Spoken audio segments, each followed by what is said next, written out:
Hey everyone, it's me again, the Grey Man, back after about half an hour after finishing the last stream that I just did with Matilda, and I'm joined by another one of my cover slingers luminaries. It's Jambo from Jambo Comics, Hey guys, how's and everybody doing?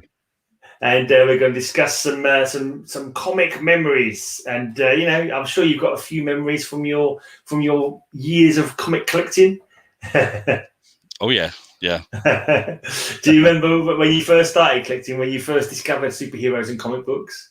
I was pretty young actually. I remember going to the store with my uncle and my grandmother and stuff like that, and seeing comic books for the first time. I guess I was probably around 5 or 6. Couldn't really read that much. You just start reading when you're 5, and stuff. So couldn't really read, but I enjoyed the artwork and the pictures and stuff. And I guess some of the first stuff I seen was Marvel's Fantastic Four. Right. And, when I could read, I read at the top of the magazine, it said world's greatest comic magazine. So I was like, oh, this is it. This has got to be the best stuff out there, So Yeah. I started reading them and, kind of got into them. And so Stanley's advertising paid off. Stanley, yes, he's a master. And I don't have the first comic book I ever bought because the place I lived at the time, the store was literally around the block. So we'd go around the block and there was like an old general store there. And it was like an old general store, almost like in the Waltons or something. And there's an old guy, Mr. Webster, that ran it. And he had a spinner rack with comics in it, right? And when I seen that, I was like, oh, this is great, And all the comics on it was 15 cents. Okay. And I think the cover price on books was 15 cents then. So, I bought some comics. Well, Mr. Webster would give you a dime for your used comics after you read them, Okay, yeah. So I would bring the comic books back in and trade them back in and, get me another nickel and buy another new book and read it and stuff, So this cycle went on for a few years. So that's dangerous, that is. Yeah. So I wasn't collecting really. I was, just checking them out, like I said, I was pretty young. So I was more or less just looking through them and stuff and checking out the cool ads and things like that. I was like, oh man, get me some of those sea monkeys, or you can get a real live monkey for $18, So, that's the weirdest one. I don't remember seeing them. I think I've seen them subsequently, but when I was a kid, I remember seeing like live monkey one. That's crazy. Yeah. How did they ever get away with that? I mean, the sea monkeys are weird enough. Yeah. Actual monkeys. Yeah, actual live monkey, $18, and I was like, man, I want to do that. And you always seen all those other ads too with the cardboard tank submarine guys in the submarine. Yeah. Did you ever buy anything? Actually, ever buy anything? Never sent off for none of those. Never sent off for the toy soldiers or anything like that. But I did enjoy the ads. I thought they were all cool and stuff. I kind of wanted some X-ray specs. I must admit, I must listen to the X-ray specs and just thought, they'd come in handy. My cousin actually had a Charles Atlas, like was it? I don't know, something. The He-Man bodybuilder kit. Yeah, something tension. It was called some kind of like basically, rather than using weights, it was all about tensing yourself up and like squeezing your hands together really hard for a while, and it would be 10 times or something. And your muscles would... Are you about to show us your Jambo board from your days of doing Charles Atlas? Oh, I thought you got to buy something. I did get me some of those one time.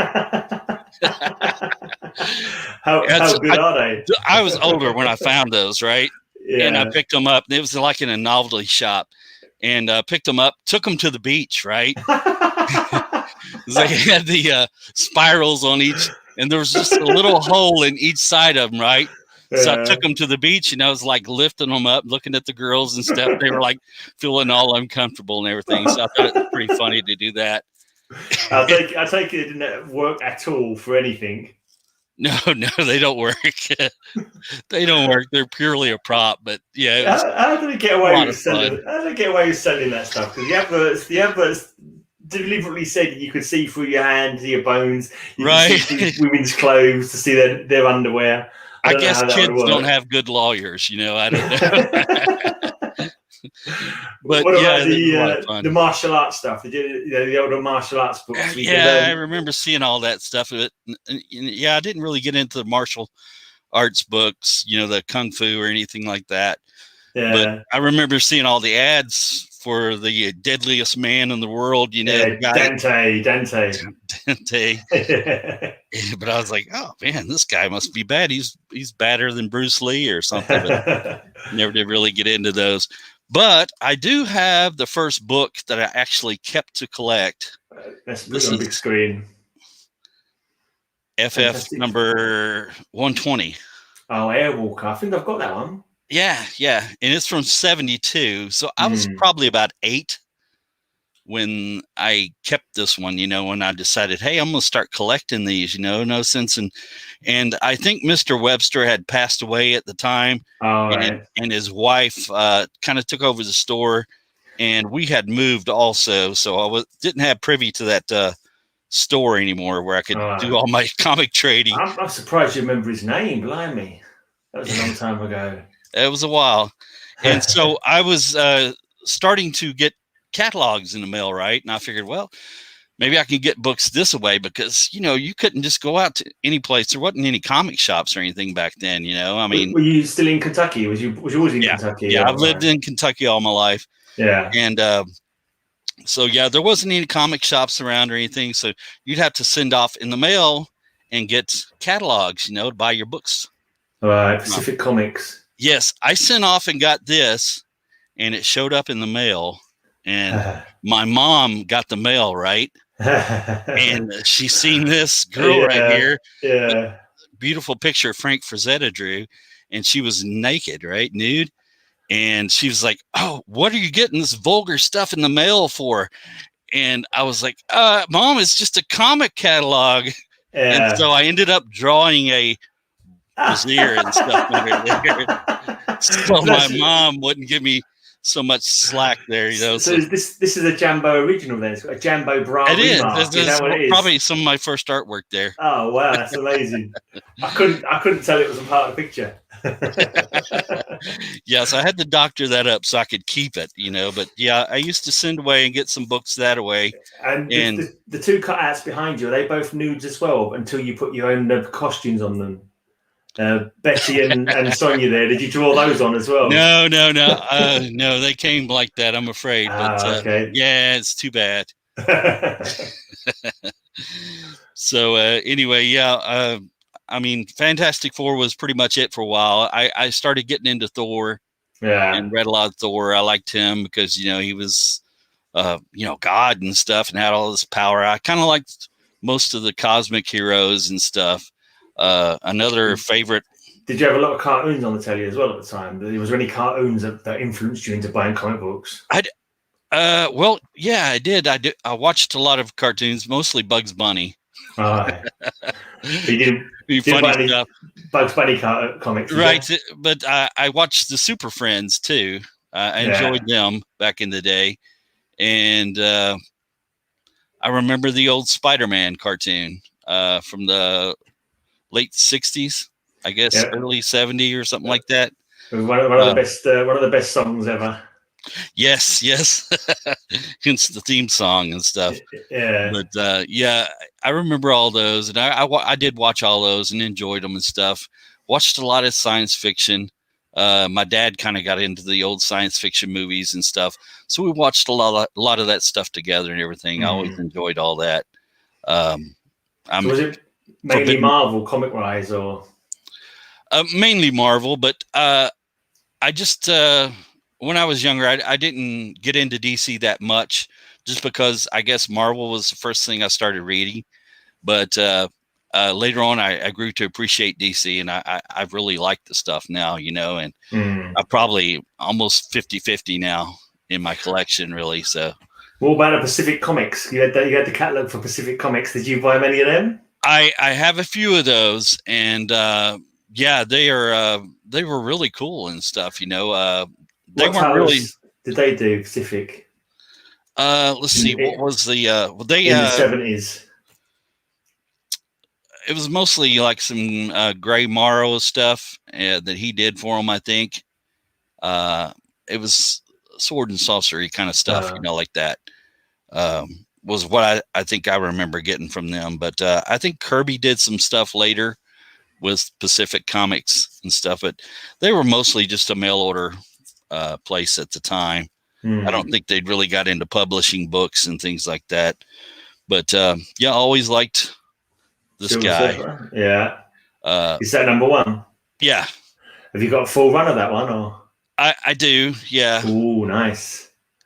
This one's probably in the best shape. My number 4 is it's not as great as I'd like, but it's still got it. Yeah, still a big book, whatever way you fold it, and that ranking number 4. Yeah.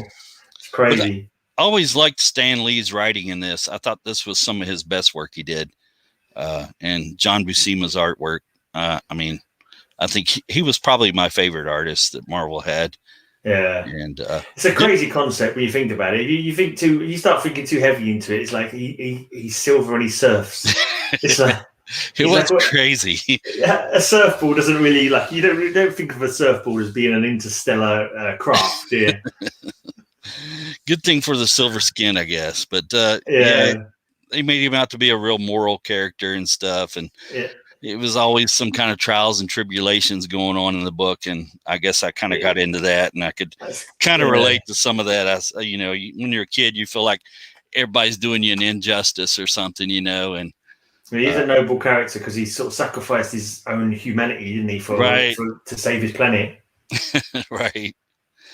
And so I went along and I was just buying books steadily and stuff for years. And I remember my mom, when she would go to the market, I would try to go with her, right? Because if I went to the supermarket, she would buy me a book, or two.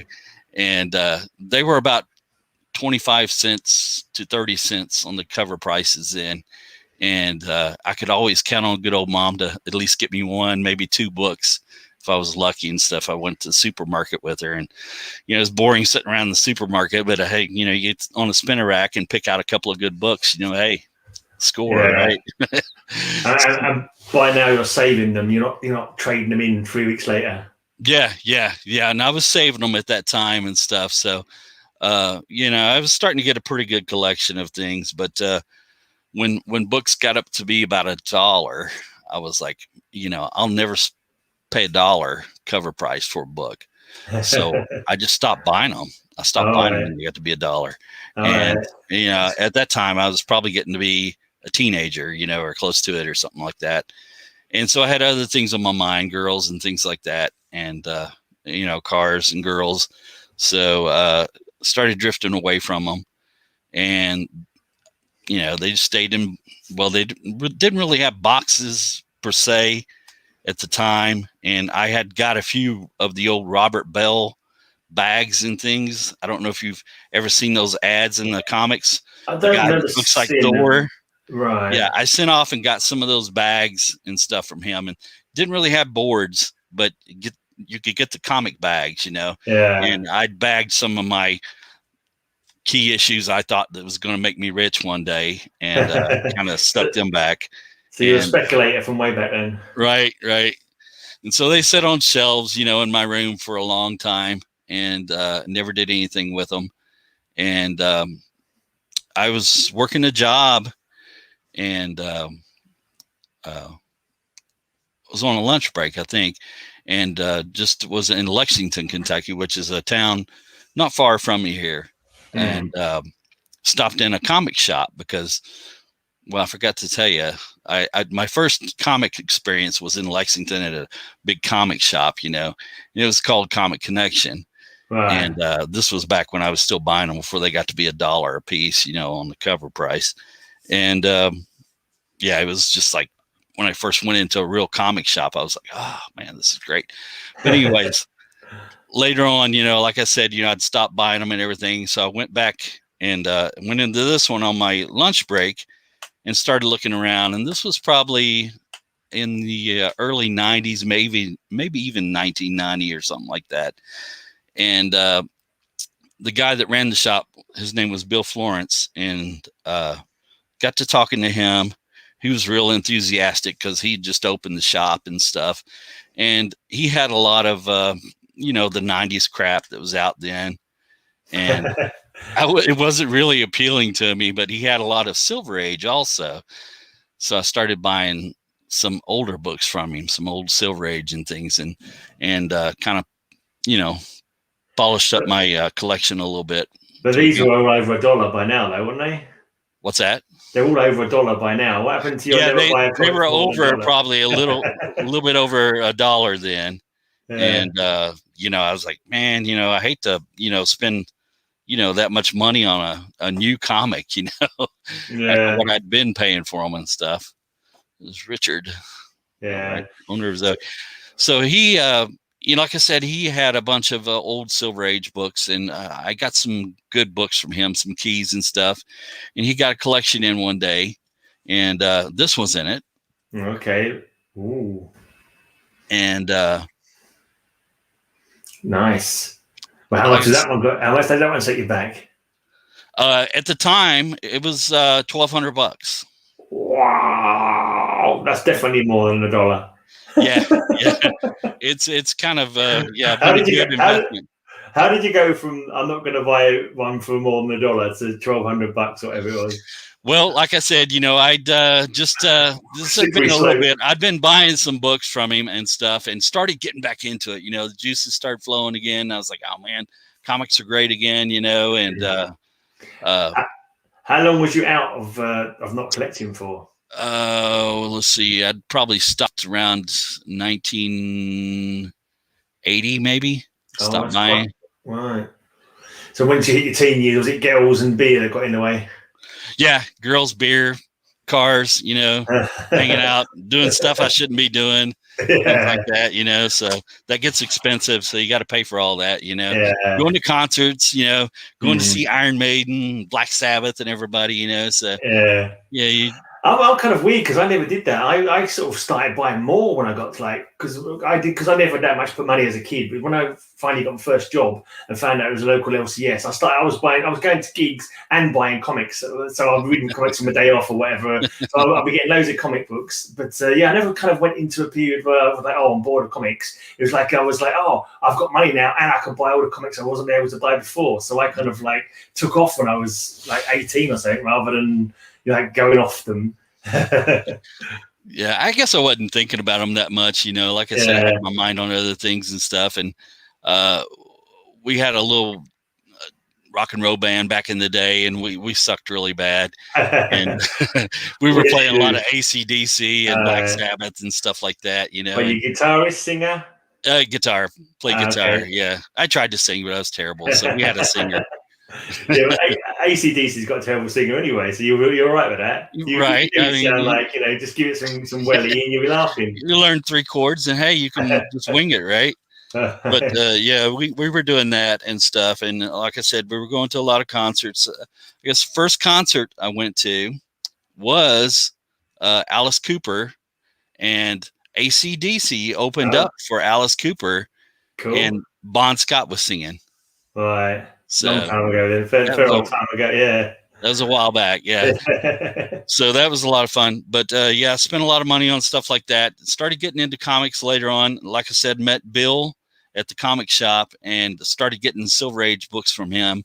Yeah. And started noticing that, people were after key issues and first issues of stuff. I'd really not paid attention to that much before. I just got the stuff that I liked and wanted to read and collect and stuff. So then I started.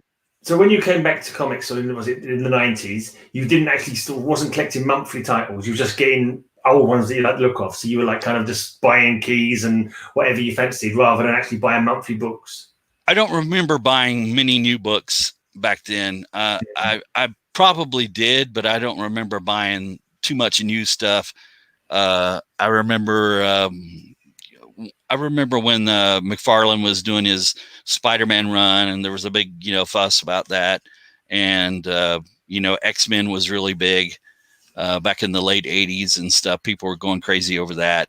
And, I guess I'd got some of those things, probably bought some X-Men stuff off the rack and things, but maybe some Fantastic Four, because I was trying to keep up with maybe Fantastic Four and Thor I think I Yeah. was reading Thor, so yeah, maybe I had to get some of that. But like I said, the art and the stories were kind of terrible to me, and they weren't that appealing. So I was mainly focusing on getting old stuff.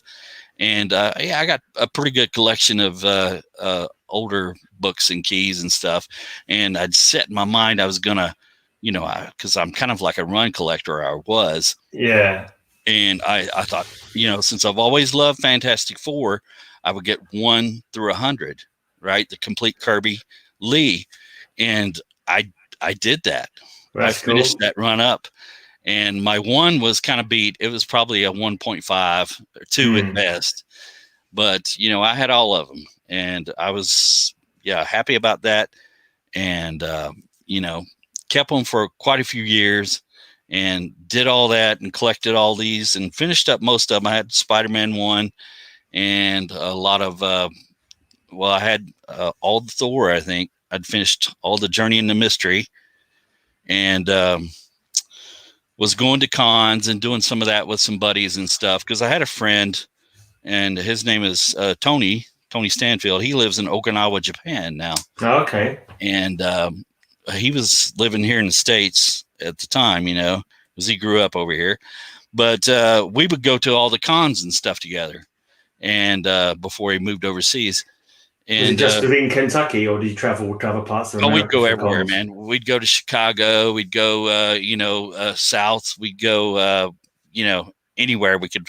Indianapolis. I went to a lot of stuff in Indy, and just anywhere where we could find a good con, and. So you were pretty hardcore collecting then. Chicago used to be the big con back in the day, and now it's San Diego. But I mean, at one time, Chicago was the bigger con, and everybody would try to go there. I met Stan Lee at Chicago, and back in the day, Stan would sign anything, and it hardly cost you anything, and he was just glad to, hey, yeah, I'll sign something for you, Yeah. And did you get a lot of? Have you got a lot of signatures now, or? Yeah, I've got Stan. I've got his brother, Larry Lieber. I've got some of the older guys. Let's see, Al Feldstein, I guess is how he pronounced it. I got his autograph. Let's see, Trimp, the Hulk artist. Yeah. Buscema, I got his autograph. Yeah, a lot of them, most of them I got them to sign like books and things like that. And back in the day, they wouldn't sign the cover. They would sign it inside and stuff, Yeah. But I've got a few books that they've signed on the cover and stuff. And the Stan Lee autograph is actually on a print that his brother did. It's like the Hulk comic strip that they did for the newspapers. Okay. And it's some original art from that series. Oh, right. That's pretty cool. Yeah. So, yeah, got all that. Was hard into finishing up all my my runs on the books I collected and stuff. And met a good friend, Brian Powell. And he was at a small convention in Lexington. And he told me he had some books that would help me finish up my my runs and stuff on all my ones I was looking for. And he did. Yeah. He had a lot of books. I went over to his house. He invited me to come over and check out his collection because he just had like a small setup at this convention. He said, I've got a lot of stuff at my house. I don't even fool with bringing it out here. He says, you're welcome to come check it out. So it's like, sure, I go over there and get these books, that I've been looking for and finish up my runs and stuff. Kind of like you were telling me earlier, you get that good feeling when you finish up a run. And so I went over to his house and he did. He had just about any comic you could think of. He had a huge house and the whole basement of it was nothing but boxes and boxes and boxes of comics, So like that whole thing I said with the comic shop I went into for the first time, my eyes were like really big and I was like, Shangri-La. Yeah. So I go in there and I'm getting all these books to finish up my runs and stuff. Really good deal. So Brian was a good guy, man. He would let me pay on books and stuff. I'd pick out some stuff that's like, man, I need this and this and this and this and this and this. And he's like, okay. He says, I'll hold it for you. You can pay me. And so I did that and finished up a lot of books and a lot of runs and stuff. And he was the first one that started getting me into Golden Age books. All right. Because that's what he liked, right? Yeah. And I was like, well, what do you collect anyways? And he would show me something like he did Golden Age horror books, like the pre-code horror. Those are super expensive now, aren't they, to get any of those? And he told me he had ever pre-code horror. And he did. He showed me. Wow. I mean, he had everything. If you'd, go look up any book like any of the Mr. Mysteries or anything like that, or any of the EC books or the Gilmore books and stuff like that, the weird tales and stuff. He had all that. Right. And it was amazing. I don't really know anything about the old horrors, to be honest. I've never sort of seen them in the wild other than watching a few videos. My Golden Age knowledge is non-existent practically. I want to just get into Silver Age, really. I mean, and at the time, I was kind of ignorant of everything. I didn't know, what those books were and, how valuable they were, because people were just starting to get into them and stuff. And so he had been really smart, and he bought all these books. He was probably about 10 years older than me, and he bought all these books before, and stuff, and he was just sitting on all these things. Got in at the right time. Yes, and soon that's what he collected. He had a complete run of Phantom Lady. Okay, and I've seen those. Yes, and you've started collecting those, haven't you? Yeah. So he had a complete run of these, and put you on full screen, and I seen them and I was like, oh, what is that? He's like, that's Phantom Lady, Matt Baker, Good Girl art. Yeah. Like, oh, Good Girl art. That sounds kind of cool. What do you got like that? Right. So he's showing me these, and then he tells me, I'm not selling my collection of Phantom Lady. Yeah. I said, but I've got some other stuff I'll sell to you, some Golden Age stuff. Is she called Phantom Lady because her clothing is almost see-through like a ghost? Could be, yes. Could be. But she uses a little cruddy black light. I don't know if you've ever noticed it or read any of these or anything like that on the reprints. I actually just read the most recent Phantom Lady run. She really has no superpowers. I mean, she's supposed to be kind of physical and knows, like martial arts and things like that. But this is her only thing she has is the black light. I'm like, I just read the most recent one. It's like a Phantom Lady and Doll Man. It's like a 4-parter from about 2018 or something like that. And they've upgraded her a little bit. And I think her costume's a little less sheer as well. DC went back to the original quality version of Phantom Lady, because that's where she originally started out, was at Quality Comics. Right. Fox picked up the character later on and did their own version of it, let Matt Baker have it. And he made it look pretty hot. So, So anyway, I seen the Good Girl art in his collection, and I was like, oh man, I got to get some of that. So he kind of turned me on to stuff like this. Yeah. Now this is the one I have in my little icon. Right. Yeah, this is Rula, and this is number 22. And this was used in the Seduction of the Innocent book that Dr. Wortham did. What was so bad about that one that Wortham didn't like? There was a panel inside, and I forget now what it was, but it was like a suggestive panel or something like that. For those who know where to look or something like that is how he phrased it, I think, on this one. So it's basically something that you have to look at carefully. Right. He was like, check out all these girly comics here and see what happens and stuff. So I'm sure he was checking all those out and reading them pretty good. So most of it's probably in his own head rather than in other people who read it.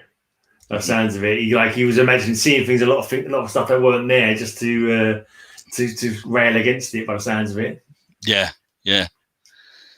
And I started getting into these.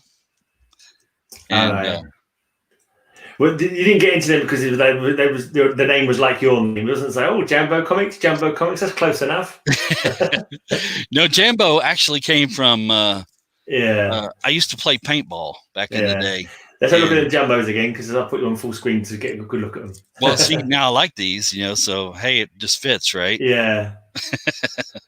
So, yeah, I really was into them and started getting a lot of those, and I'm trying to finish that run, man, and it's quite an undertaking. I mean, they're hard to find for one thing, and they're hard to find in good shape. And when you do find them in good shape now, I mean, you used to be able to buy these books. You could get a book like this for about $40, right? And now it's going to cost you probably one like this about $200, you know? Yeah. So, they've gotten kind of pricey. And so it's slowed me down a lot. But, I've got probably over half of them. There's 167 in the run. Wow, so I probably got about 90 of the books. So we're getting there. Yeah, that's kind of I can't be collecting series where you've got to pay like key price for it. Just every single issue. It's just the bank doesn't go that far. Yeah, it's a long shot. You think of how many other books you can buy for just the one. Yeah, and I guess that's probably why I don't go for the really high dollar slab books, because I'm thinking, I could spend $5,000 and get this one book, or I can take, that same $5,000 and buy me a bunch of other books, that I really like and enjoy. And I'm a kind of a greedy collector, I guess. I like to have a little bit of everything, and that's probably a bad deal because I like so much stuff. I don't focus on one thing. I try to be a run collector, but I don't focus on one thing anymore. I just like it's whatever like catches my eye. You've got the worst of all worlds. You like the series, plus you want the blinking good old ones. It's like, rather than just concentrating on a few books here and there, it's like you want full series of blinking expensive runs. It's going to take you forever if you're ever going to make them. I don't know if I'll ever make it or not. And you like a bit of everything. You like superheroes and cowboys and jungle ladies and just anything that catches my eye like that, and I'm not trying to complete some of those, but I am trying to complete the Jumbo. I'm trying to complete the Jumbo and some of the Fiction House stuff, and a few things like the Tim Holt stuff, the Western stuff. I'm trying to finish that now. And because there's so many comics that that's why I like watching channels like yours, because you always show comics I've never seen before, or never even heard of, even like companies I've never heard of, that kind of thing. It's just there's so many comics out there, and it's like no one can know that all of them. And it's always cool when like a new niche, a new kind of title is like revealed, like TV tie-ins that you've never heard of and stuff like that. I used to know a lot more than what I do now. I've forgotten a lot of stuff.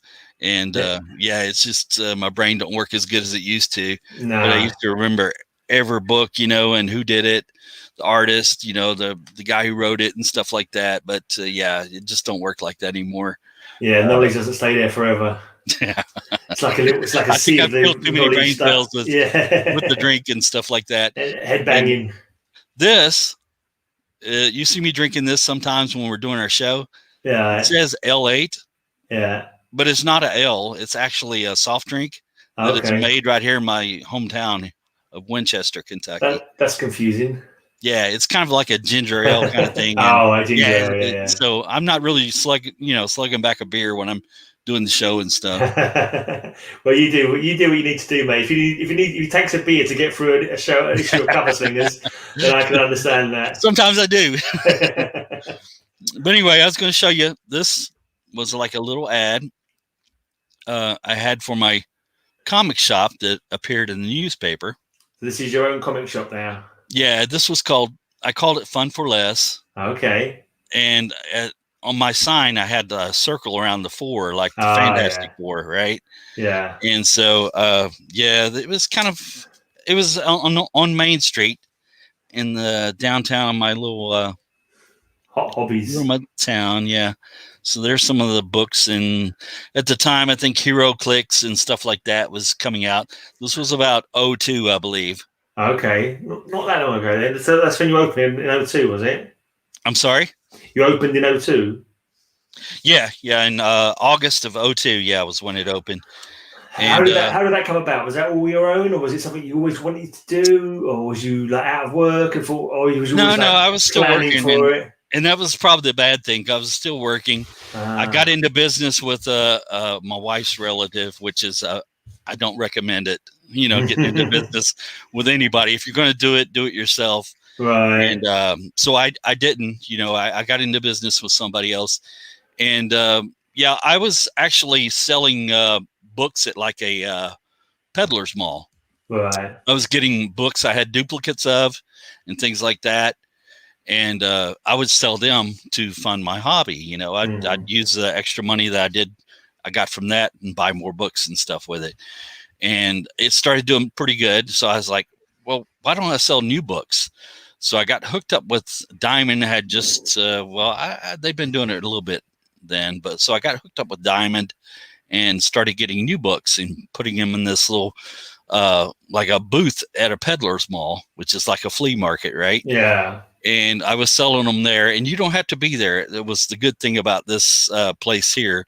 You just price your books and stick them in there, and they had attendants that worked the place, and they would sell everything and watch everything for you. You had expensive stuff. You'd keep it locked up in a glass case. I'd have some expensive books I would stick into glass cases, and they would take the keys, unlock them, and sell them and stuff for me too. So it's a strange arrangement. I've never heard of something like that before. How do you know that you've got all the money that you should have gotten, and it hasn't gone like in the wrong till or something like that? How do they work? You have a different. Well, now I was really picky because I would keep track of everything I put in the booths, right? And if it didn't jibe, I'd be like, hey, what's going on? But it was ran pretty good. They did a pretty good job with it and stuff. So, it did pretty well for me. So I was like, why don't I just get me a storefront and try to run a real store? Because there was nothing like that in my town. And so, I got a little shop downtown, and because the rent was cheaper in the downtown area. And, the bad thing was the parking sucked really bad. So, right. But was it a rough part of town? I'm sorry. Was it a rough part of town? It wasn't really rough. I mean, the whole downtown area is just kind of, even then at that time, it was kind of, it was the old part of town, right? Everybody had moved out. There's a bypass and that goes around the outside of the town.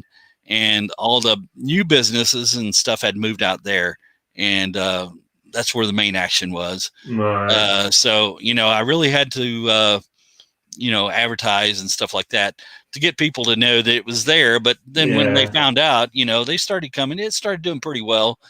There was a lot of kids there. I mean, which, was good. Was there much competition? Was there a lot of other shops in your town? Not at the time. I was pretty much it. And like I said, I started doing the Mage Knight and Hero Clicks, and Yu-Gi-Oh! I think was really big at that time. And I was selling Yu-Gi-Oh! Cards and stuff like that. We'd have Magic the Gathering and Yu-Gi-Oh! Tournaments and stuff like that. And I found myself playing the games and stuff with the kids, and I was getting into that. It was a lot of fun, it really was. It was a lot of fun. I mean, the Magic cards are going for massive money now. Some of them Magic cards. And I still got some of those. Have you been through them to check see if you're sitting on a massive nest egg? I'm sorry. Have you been through them to see if you're sitting on any major cards? Well, let's see. That is a time. Let's see. What is this one? Time Twister. I don't have my glasses on. Yeah, this is like one of the Power 9. Okay, I don't know nothing about Magic. This is one of the Power 9. Oh, it's a Power 9 a big card, is it? Yeah, there's 9 major cards in Magic that started out the first couple of series, and they're pretty sought after. So I'll probably end up selling those eventually because cool. I don't do it anymore. But it was a lot of fun doing that with the kids and stuff. And I kind of wish I had some now. Yeah, I mean, Knights of Old. He said that he got a lot of his start from selling old Magic cards. He had a pretty good collection of them, and he sold them and started buying old books Yeah, I checked him a couple of put weeks back them. on this. Actually, he told me about that. Yeah. So that's kind of cool that he did that and stuff. And it was a lot of fun with the kids and stuff. We ended up kind of being like the babysitter for the town, because the parents would bring the kids down and just drop them off, and we'd have tournaments. They'd be there for like 4 to 6 hours. As long as they had some pocket money to spend, that's all right. Yeah, well, they would have some pocket money, and so there wasn't a big money making venture. The tournaments and stuff was, right. unless I had a big tournament for a special card like one of those, and charge everybody a bigger amount to get into it and stuff. Then you'd start making a little bit of money. Right. But I mean, overall, I mean, I wasn't going to get rich. I mean, you can talk to any comic shop owner and they'll tell you the same thing. You're not going to get rich doing it unless, you got a really big shop, like Mile High or Lone Star, or one of those big shops like that, then you might be making money and stuff. But so when you actually got the shop and got the premises, was that your main job then? Once you'd done that, or no, working? I still was working at the time. I was doing the same thing, heating and air conditioning and stuff. And I worked for a different company at the time, and they did mostly commercial property. So I was doing that, and I would work in the store in the evenings and on the weekends. And I had Melissa, my wife, there to she was running it. That's a full week. Right. Oof. And then my sister would come in and help us out also. So, but we had it for about 3 years. Right. It was a lot of fun. Not that long. Yeah. What happened to that? You just became too much work, or financially non-viable? It wasn't, like I said, it was just kind of hard for me to, I couldn't quit my day job. No. And it just got to be too much and stuff. It was, too much trouble trying to keep everything going. And, we were making money, but we weren't making it hand over fist or anything like that, so I guess if I'd been there more and really tried to work it better, I probably could have, made a good go of it and stuff. And, who knows, I might do it again someday when I quit my real job, where I can sit back and just enjoy it and stuff, I might be that old guy that's, handing out the comics to the kids and stuff, Yeah, hopefully entice a new generation of comic book readers. Yeah. Right. Yeah, I never really got into Magic. I think my cousin had Magic cards for a while, but I used to always do role-playing games, and I saw these like cards, and this isn't role-playing games. This is just cards. Right. So, ridiculous. We did all that too. We did D&D and stuff like that. And my friends, back in the day, when I was on my hiatus from comics, we would still play games and stuff like that. We would do D&D and the old Dragon Quest board game. I don't know if you remember that or not. Yeah, I think so. Stuff like that. And, there's a Hero Quest. I remember there's a board game called Hero Quest. Hero Quest. Yeah. And we I've got a poster of that still. Poster of stuff like it's a big barbarian with a sword, like right. So, yeah. I've still got that poster upstairs. I had the game in my closet here behind me, and I actually gave it to my my good friend and my boss recently because he was wanting to play it with these kids. Yeah, he told his kids about it, and he's like, I'd really like to have that, but I can't find one. And I was like, I'll give you this one. It's just sitting in my closet anyways and stuff. Hope it's not worth loads of money now.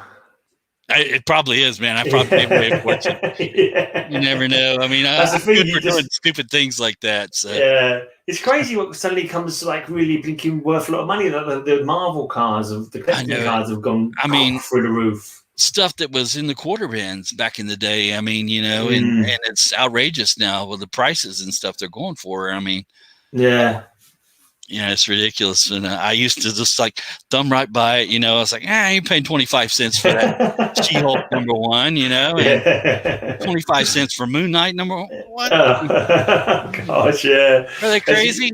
Yeah, if we had time machines, we could go back and talk to our young selves and say, make sure you pick up this, and this. When it comes out, right? In that catalog I had, this one, I think it actually had maybe the Hulk 181 in there. I think it was about 80 cents. So if we could go back and get it, hey. Oh man. Yeah. What a deal. But I read a lot of other stuff too. I mean, this was always one of my favorite titles. Have you got a full run of that one? I'm pretty close. I had a full run at one time, and I'm pretty close to finishing it again. I think I've got about 8 to 10 issues I need to pick up and stuff. Here is one of my Fantastic Four that I had from my original collection.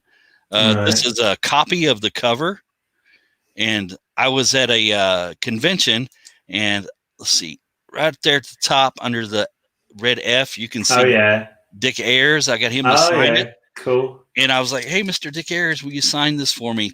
He's like, I didn't do that. And I said, yes, you did the ink. He's like, did I? And I was like, yeah, you did the inking on it. It's Kirby, but you did the inking on it. And he's like, oh, okay, I'll sign it for you. There must be so many, they lose track of what they what they did. It's like, it's great when you think about it. He was getting pretty up there in age when I'd seen him and talked to him and stuff. So he probably forgot. Is that cover close to an Avengers cover? Is there an Avengers cover that's like that cover, where they're coming from two different passageways? Hulk in one. I'm sure I've got like an early Avengers that looks pretty similar to that. Even though I'm just getting them confused. Who was it? Which one? I thought I remembered that comic, but it's a similar cover to that comic with like Hulk hiding around a corner and like the Avengers coming up the other passageway. Is there a cover like? Is there a cover like that? Or am I imagining it?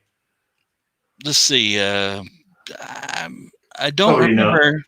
I remember the Thor cover always kind of was it Thor 112. Okay, similar. Similar to this when he was fighting the Hulk. Sure, I remember like an early Avengers that I've got, and I thought we had a similar cover. I might just be remembering wrong because there's so many bloody. It could be. Maybe it was 3. Yeah, I was thinking Avengers 3 because I know I've got Avengers 3, and I think let's have a look. That's got a similar cover on it. No, it hasn't. Nothing like it. So I don't know what I was dreaming of.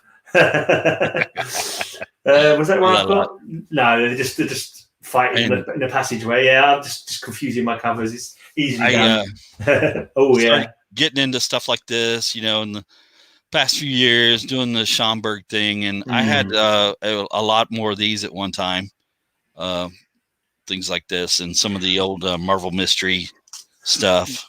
What about you don't collect modern, but what do you think of the modern comic covers? The modern artists on the comic covers. Some of it is really good. Some of the art is really good. Some of it is just like pin-up pictures and stuff, which is okay because I like that kind of thing. But then when you buy it and you go to read it, the insides are terrible. I just also I don't know something about the art on modern comics. It's all right, but it never doesn't hold a pic. It's something about the colouring or the cleanliness of just something. I don't know the style of the old comic books, like this more simple, like kind of like depictions of comic books. Like I think of modern comics, like the art is really good on the covers of the modern comics, but it's not comic book covers for me. It's like it's good art, but it's not comic art. It's it's just like obviously it is, but. You're right. In my head I think of as comic art, it's pretty much it's great art, and it's designed to catch your eye, so you'll buy the book. And I guess it works, because I've bought books like that strictly as a cover buy. I like the art, and it's some good girl stuff or something like that, and Adam Hughes or somebody like that on the cover. I'm like, And that's another thing with a lot of the modern covers that I see. It's just a picture, a sexy picture quite often but like it doesn't tell you anything about what's going to happen. It's like there's no connection to the story inside. Nothing to do with it. That character might be in the book. We just do a sexy picture of a character who happens to be in the book. It doesn't give you any spiel about what's going to happen inside the comic. It gives you no idea of the action that's coming up in the comic. And like that, to me, that's like it's just. Yeah. I prefer that era I particularly like comic book covers that have got writing on them, like a couple of speech balloons, and a frame from the comic where you know who the protagonist is and what dangerous situation the hero is going to get into. That to me makes me want to pick up a comic, not just some like nice looking depiction of a character. Right. And there's so many variants and stuff nowadays, and I don't get into any of that. Like I said, there might be something that catches my eye every now and then that I'll pick up and grab, but I'm not into chasing all the variants and stuff like that. No. Mostly because of what you said. There's nothing on the inside that really appeals to me. And I mean, you go to read one and it takes you about 5-10 minutes, read a book. And you could take an old book and, I had several stories in it. Sometimes, it'd have the whole story all the way through it, but it'd have like different chapters or something like that. Or, the Marvel and the DC and the Silver and Bronze Age. I mean, the stories would carry through to the next issue and stuff. And, that's what made me want to. It was good stories. And I mean, it took you a minute to read it and, read the dialogue and read the little captions, the little blocks up there and stuff. So you knew what was going on. I mean, you felt more connected to the characters and stuff. Yeah. I think. Well, you'd have like, I don't know, 8, 9, whatever, 6 panels, and there'd be dialogue in each of the panels, and there'd be a little like narration of what's going on, setting the scene. But now you open another modern day comic, it's like a tiny little one, and they've got a big splash in the middle, and they have another tiny little one, and it might be, "What are you doing? I've got to stop you." "No, you won't." And that'll be it. That'll be the whole page kind of thing. Like, like I said, you're done in 10 minutes reading the thing. You don't get that, and that's reading it slow. I miss the days of the megalomaniacal supervillains who would go into a big tirade for about half an hour, Right. They monologued for a long time, telling you exactly how they were going to kill you or do something to you, So you know exactly how to counter them. I'll tell you every nuance of their plot and what they're going to do, so you know how to stop it, kind of thing. Who's your favorite villain? I don't know. I'm really bad when it comes to favorites. People say, "What's your favorite comic? What's your favorite character?" Never can come up with a favorite. When people say, I always say like favorite character. I always say Blue Beetle or I don't know what it is now. Blue Beetle or the Demon. I like Blue Beetle. Yeah, but it's like I don't know. It's just like the Blue Beetle run. Ted Cole, when he first came to DC, was one of the first runs that I got from start to finish. So that's why he's like always got like a favorite place in my heart, kind of thing. But I just like. I mean. I like most superheroes, to be honest. There's a couple I don't like, but mostly, as long as they're fighting crime and doing good deeds, I'm happy to read them, kind of thing. Are you a cosmic kind of guy, or do you like the street level? hero? I think a little bit more street level. Sometimes the cosmic ones, the stories get too convoluted and too much. And like I kind of like when there's like a team up, all the heroes get together to fight some massively cosmic menace who can like let off a fart and destroy the universe. It's kind of like that's kind of gotten diluted over the years. I think back in the day, Galactus was the baddest guy on the block. And now there's like 1,000, guys that are just stronger than Galactus. Yeah, it's like there's villains now who steal Galactus's lunch money. Right. And he's punking him out and taking his milk money. Yeah, so. Basically. That's the thing. I suppose because it's with comic books, it has to get more and more and more, doesn't it? Once you've had once the galactic menaces, and that quite often happens with super villains as well. Like a super villain will come in, they'll be massively like dangerous, and because they've been faced once and taken out, next time they turn up, they're a lot easier to beat. And then like 3 or 4 appearances down the line, they're getting knocked out in one panel, kind of thing. Like you look at I always think about the X-Men, them giant robot things, the Sentinels. Sentinels. That's it. When they first come along, they were like, massive menace, and now Wolverine takes out 4 in one panel with just his claws. Another Sentinel. Yeah, it's like, well, what happened to the days when like they could adapt to every single attack and same thing happened with OMAC. Days of Future Past when he was getting disintegrated. Yeah, future self or something, So it's like. They kind of forget their own logic sometimes. Yeah, they stray away from all that stuff, and it gets kind of diluted. I mean, I guess there's only so much you can do, but I mean, if you're a good writer, you can make a good story. You know what I'm saying? You got like a superhero to make a story about. If you're a good writer, you can figure out something. Yeah, to make it interesting. Ranger Sly prefers street level heroes. He prefers heroes on the prairie with their 6 guns and their horses, old Ranger Sly. And I'm not sure if Comic Magnesius hasn't heard your Jambo nickname story before, if he's joking, but they might as well go for it again quickly. Yeah. I played a lot of paintball, right? And I was actually pretty good back in my younger days playing paintball. And the guys would kind of make me general of the team, right? I was in charge of everybody. And like I said, I was pretty good, so we would usually win. and I would, tell them where to go and the formations we would use and how to flank everybody and stuff like that and distract them. And while the other team or the other part of the team circling around behind them. So, my name's Jamie, right? Yeah. So they took the jam and put it with Rambo, I guess. So they came up with Jambo. And they started calling me Jambo. And I was like, okay. And so then, it stuck. And then later on, when I got to doing a lot of video gaming and stuff like that, I made that my gamer monocle, Jambo. And so, when I started this, I was like, well, hey, I like these things, and they're jumbo, so might as well go with the old Jambo. So when did you start doing YouTube? What prompted you to start?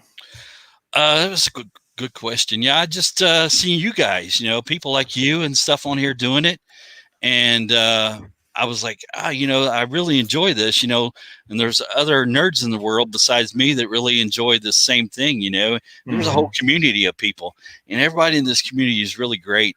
And everybody's fun, and it's just great talking to everybody that shares the same interest as you do and stuff. And I was like, well, I've got a lot of books, and I used to have a lot of knowledge. I don't have so much anymore. Like I said, some of it's been forgotten and gone away. Yeah. But I was like, I'll show some of my books and, tell some of my stories and, stick it out there and see what happens, because, I was just like binge watching at the time, all this stuff, I was like, oh, look at these great books, I want that, I want this, I want that, and I just really enjoyed it, seeing everybody's stuff, and, the people have been doing it for a while. Captain Strange Life. I remember watching a lot of his stuff, just binge watching all of his videos and everything. And, it was just a lot of fun. I just decided to try it out. Not very good at it. Still not very good at it. I'm not tech savvy at all. I mean, anybody who's watched any of my videos. You do what needs to be done, mate. You do what needs to be done. And it doesn't have to be bloody high tech. I mean, I'm not high tech at all. I mean, you're just getting up there and you're like, hey, here's a book. It's cool. I enjoy it. But that works. For most people, that works. For the real comic fans, that's ideal. Show your comic book, talk a bit about the comic book, maybe mention where you bought it or maybe how much it cost or something like that. If there's a story there. That's my favorite kind of content. It's like, guys like you, the Night Tiger, Roger.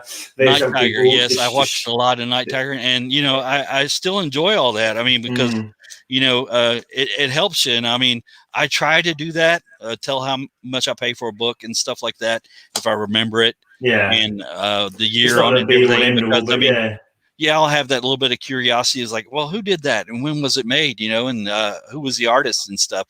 So I try to include all that. Sometimes I forget, but I'm not so good at like necessarily knowing who did the art and all that. Well, I just like to, when it's like an old comic, I like to read the cover.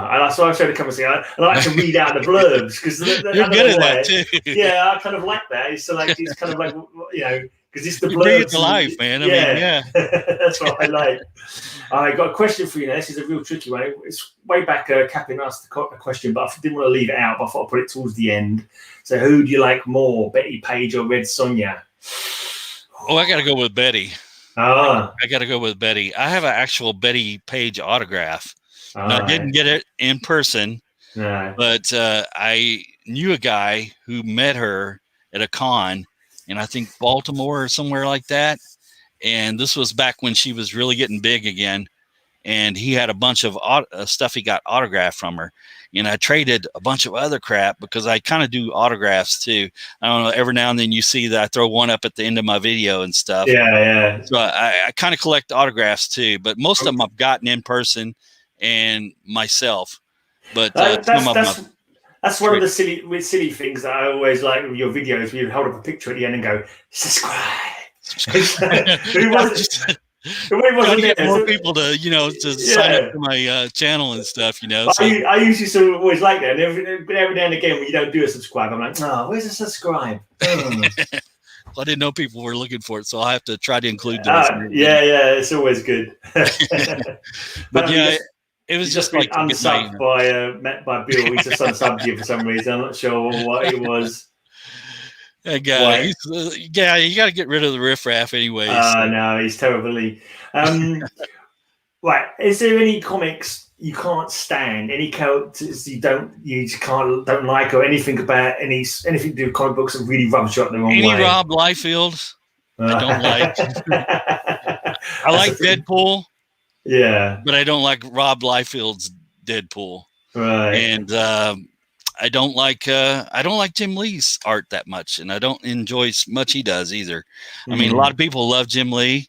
I'm not massive onto him. I can see it, but I mean, just that whole 90s style of art and stuff, it just totally turned me off, and I can't hardly get into it. I mean, I don't knock anybody that enjoys it, because I mean, you know, that was somebody's John Buscema or Jack Kirby or something like that.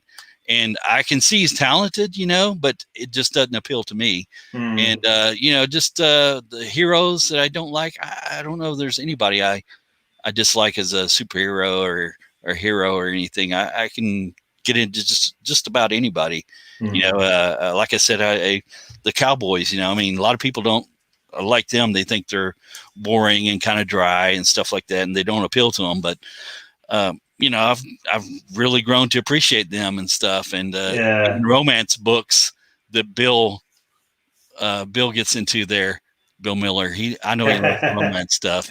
Yeah. He's got a pile he's hiding. You know, he's not showing anybody. But even some of that, you know, I can appreciate some of that. But you know. Yeah, there's nobody I really dislike. I mean, as far as heroes or anything. We've got a question from Movie World. Are you excited for the upcoming Superman 78 and Batman 89 comic books? So that's something you're planning on buying? Hadn't really seen anything about that. No, same here. I mean, I might look at it, and if it looks old school to me and is something that looks like it might be from that era, I might check it out. Yeah, and yeah. If it looks old school, like there was a book that just came out recently, and I don't have one around me right now. Vampirus Camilla, I think is what it's called. Yeah, I saw that on Captain Strangelove. I just got one of these not too long ago, man. I don't know what. Yeah, it's just like an eerie, isn't it? It's like it looks like an old Vampirella, right? Yeah. From Warren, and the company that makes it is called Warrant. Yeah. It's just like it's like a homage, like you open it up, it's got the ads inside. It's a fine line between homage and ripoff, and it's somewhere in that grey area. But if they're ripping it off, I mean, it's okay, because I mean it brings me back down memory lane. No, they do. I enjoyed it, you know, I liked it. And I tried looking for it on it's only available in America at the moment. I looked at it on eBay, and it's all just like only in America. So maybe it'll come over eventually, but no worries. I've got plenty of other things to collect. So you got a shop around you that you go to? Well, they're all shut. They've been shut for about a year, I think, from COVID. So, but yeah, no, my comic. I've got like one local. But I only ever go there to dig through the 50p bins anyway. So it's no biggie. If I find them one day, good. If not, no worries. But yeah. So anything else you want to talk about? Anything else you've not touched on? Well, I mean, like I said, yeah, the Golden Age stuff is probably what I focus on mostly nowadays. And you know, I've still got some runs I'm trying to finish up. Believe it or not, I had all the Red Sonia at one time, and I don't anymore. Stuff has gotten away from me. I don't know if I had some young people in my house at one time, and I think they may have carried them off, stuff like this, and some X-Men things and stuff. So, and then I've traded and sold stuff too. So I don't do any selling or anything like that anymore. I hold on to everything, and I mean, I've got 2 rooms full of just. You know, have you done a room tour on your channel yet? I haven't seen a room tour, and I would do one right now, but it's kind of a mess. And another time when you don't want to do it just straight off like that. You want to do it like in your own time, so you can put all your digital effects that you do, you know, all the transitions that you do and the special effects. You got fireworks, special effects, you know, for my peeps and stuff. Yeah, you know, exactly. They're looking for that stuff. Yeah, but you know, just. And last question, you said you when it was superheroes, you preferred the cosmic stuff, didn't you? The Fantastic Four. Have you got a favorite like cosmic villain or favorite villain? My favorite villain it has to be Doctor Doom. I mean, just because I mean he's evil, but I mean he's kind of got a purpose, and he's a super genius and stuff like that. But he's kind of good to his people in Latveria. He's not two-dimensional. He's not two-dimensional. Right. I mean, you know, and he, in his mind, he's doing the right thing, you know, and stuff like that. Everyone's the hero in their own story, aren't they? Thor has to be probably my favorite comic hero. I think, you know, this guy here. Yeah. And just, you know, he's a little cosmic and stuff, but I just always liked the stories. I mean, some of the stories back in the day were super fantastic. Like I remember reading Kirby and Stan Lee's story where he was fighting the Mangog. And it just, you know, you were thinking, how's he going to stop this guy? You know, he's going to come into Asgard and just trash it. And Odin's asleep doing the Odin sleep. And, you know, Thor's trying to stop this guy, and he's got the strength of a billion beings, you know, from a whole world behind him. And, you know, just stuff like that were my favorite stories, you know, that seemed like desperate situations and the hero had to solve. And then the first trilogy of the Fantastic Four where they met Galactus, you know, that was a great story. Everybody Thor would get a beat down, then finally he'd have enough, and he'd say, "I say thee nay," and that's what his rallying cry, and it'd like, as long as I dost leave me, only will strike, or similar words to that effect. But yeah, it was all good stuff. I'll let you say your goodbyes then, if you've because you've gone over an hour now, so that's plenty. We don't want to bore people. You might come back. You might come back another time. That already. I appreciate everybody coming by to listen to my stupid stories and stuff, and I appreciate everybody comes by my channel and stuff and checks it out. And yeah, I'm sorry I'm not as polished as a lot of people on here, but I enjoy doing it. And I don't. To be honest, I don't necessarily enjoy the polished ones. To be honest, I kind of avoid them. I like kind of like a guy on his comic channels much more than someone with like all blinking music and blaring this and blaring that. And you're not going to get that on my channel. You're not going to get the music, you know, and the fancy intro and stuff. You know, I'm sorry, I don't know how to do all that stuff. But, we're working on it. Yeah, maybe you can just start with a song. Maybe you start with a special song. Like Welcome Jambo, to my comic neighborhood or something, you know? The Jambo jingle or something like that, yeah. I might get you to work on that. And you got to need help with the lyrics. You need help with the lyrics. I'll see if I can come up with something. That sounds good. There you go. I've got a super chat from your cover Slinger Nemesis. There you go. Awesome. Cheers, mate. Bill. Cheers, Bill. And I'll see Bill and I'll see you on Saturday with our lady superhero themed books on Cover Slingers. All right, cheers for coming, everybody. And thank you, Jambo. Thank you, Jambo, for one of my favourites on YouTube by far. Appreciate you, sir. See you later, mate. Take care. But see you later.